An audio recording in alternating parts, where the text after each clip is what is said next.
1998, Chinatown has had one jail after another built, one on top of the other, literally, on top of Native American remains and on top of villages that were here long before Manhattan was Manhattan, and they continue to build them. It's foundations that conceived these projects, and foundations that influence the government, and foundation money that influences the media to talk about why these are needed. But it is not communities. It is not the community in Kew Gardens. It's not the community in the South Bronx. It's not the community here in Chinatown. We don't ask for these things. They get dumped on us. And it's foundations, 15 of them at least, that have a cumulative annual budget of $4.7 billion. And all to answer the question of why did you put yourselves in the roadway to get arrested?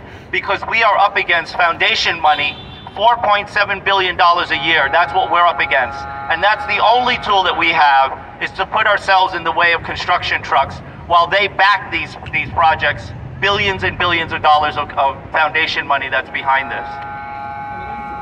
Also, I want to add that we believe that Rikers is the Keystone Project.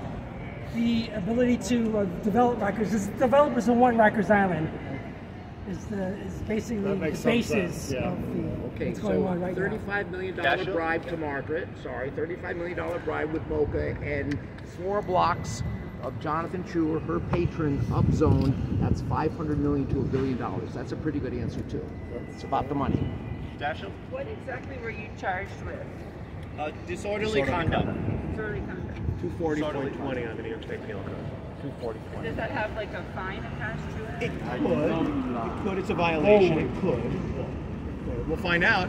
Okay. Question for Mrs. Yang. If your husband had been elected mayor, would we be standing here? Definitely not.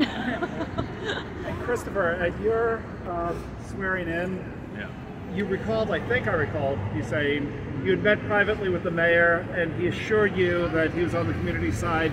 Do you feel he lied to you? Yeah. Wow. I And that's after he was elected and sworn in. That was during the transition process as well. You know, I thought the administration heard the complaints of the community. You know, he said it himself, and you know, things changed over time.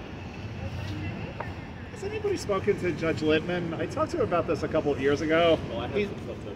Well, he's not quite willing to oppose this because he's so desperate to close Rikers, but he calls this a perversion of his original plan. It is a He perversion wanted dozens and dozens of community jails. The Littman Commission called for extremely small jails in 5 boroughs, not 4. The Littman Commission, founded in between 2018 and 2019, actually was a somewhat different plan than what actually happened. But again, it goes back to making them bigger so that they could fill these jails with more and more people. That's not what the intention was. But Do you think that's the intention now? Yes. Yes. Jan, swing space. Swing space. So and also the fact that the people were evacuated from the Chinatown jails and put onto Rikers Island with no preparation resulted in 16 deaths in 2021 alone, because they were putting them from the Chinatown jails onto Rikers Island knowing damn well that people were getting sick there and there was overcrowding already because they had shut down a number of buildings on Rikers Island. So there is blood on the city's hands. Let's not make that mistake. It absolutely is. But I want to make sure we get a group picture with Evelyn, because Evelyn, you weren't here before. So let's do a group picture again.